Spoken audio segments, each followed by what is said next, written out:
Hey guys, welcome back to my channel. It's your girl Namonje back again with another video. So yeah, as I said in my previous video, which I'll link right here, we'll be having this video series on my channel where I talk about things that are not makeup or lifestyle or anything, like just different things unrelated to fashion, lifestyle and makeup. So this is the second video that I have for you guys, and today we'll be talking about FOMO. So what is FOMO? Some of you might have heard of it, some of you might have not heard of it. So for those that don't know about FOMO or what FOMO is exactly, it's the fear of missing out. Now, what is the fear of missing out? This is something that right now millennials are experiencing so hard, like it's so bad. And actually when I was researching so I can talk about it, I found out that it even goes in as far as depression or giving some people anxiety because of the fear of missing out. Now, what is FOMO exactly? So FOMO is that feeling that you get when you see your friends posting pictures on Instagram or Facebook or anywhere else, like they're having fun, like people are experiencing more life and more good things than you are at the time or at that point in time. So yeah, that's what FOMO is, that feeling of missing out on that event. Now, there are two ways FOMO can be positive and definitely negative. The positive ways is when you're feeling like you're missing out on, like maybe people preparing on their lives, like what they're doing is like making their lives better, you know, increasing, making themselves better and improving themselves.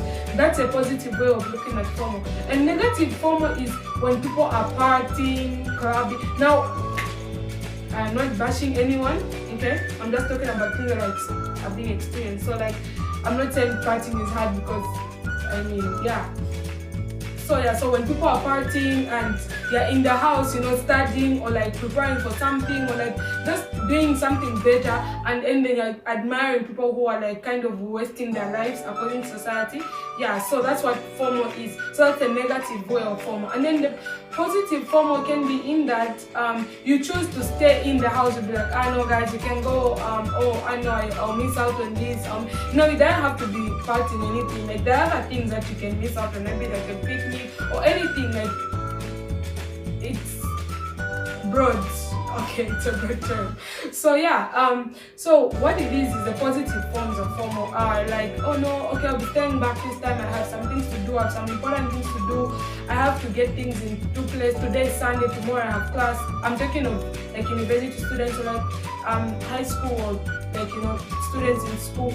So it's like, oh, I have to stay back, I have some things to do, or no, this weekend I don't want to do this, or this weekend I want to do this. You know, just changing yourself, like seeing some growth in your life. Now, the negative ways of FOMO is when like you're seeing your friends like posting the best of the best pictures on Instagram, and I mean Instagram is bomb. So like yeah, so you feel guilty, be like, oh my god, they went out, oh my god, they did this, oh my god, they did that, and you want to do the same thing. That's very negative, okay?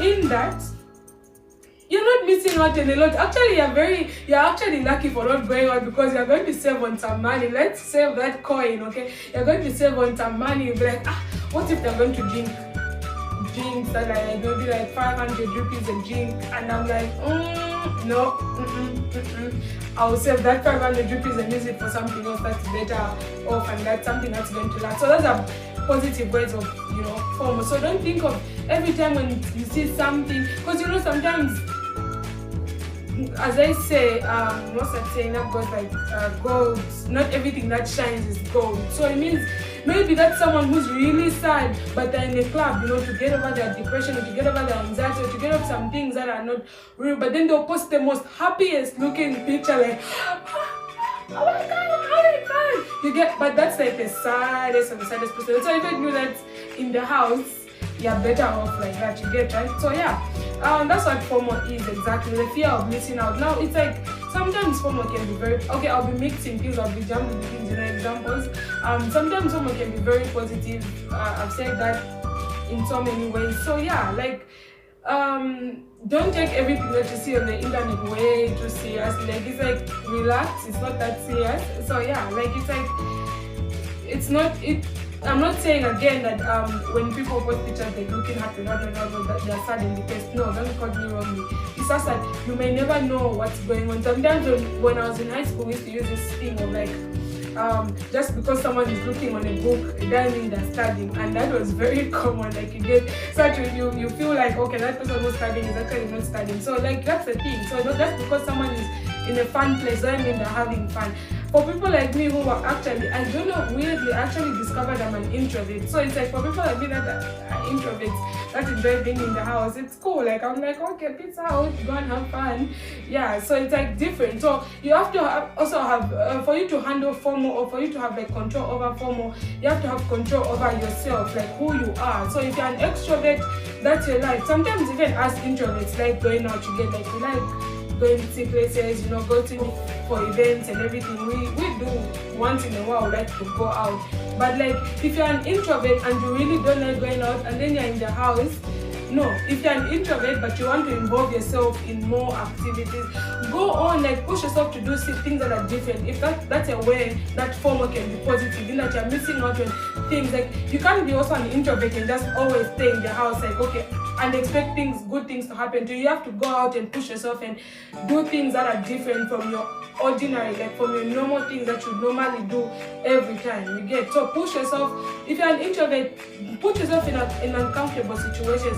If you're an extrovert, sometimes chill, like sit down, like relax, okay? Like if you're an extrovert, like extroverts are like more outgoing, more open, more, sometimes you just have to feel like how it feels to be chilled and have control over things. So yeah, know yourself, like discover what type of a person you are, because there are people who are also mixed, introvert and extrovert, so it means they can blend into both situations. I think I can also, I don't know, but yeah, so it's like you can blend, you can be with extroverts, you can be with introverts. That's a good thing. It means you have a handle on situations and life and everything. So yeah,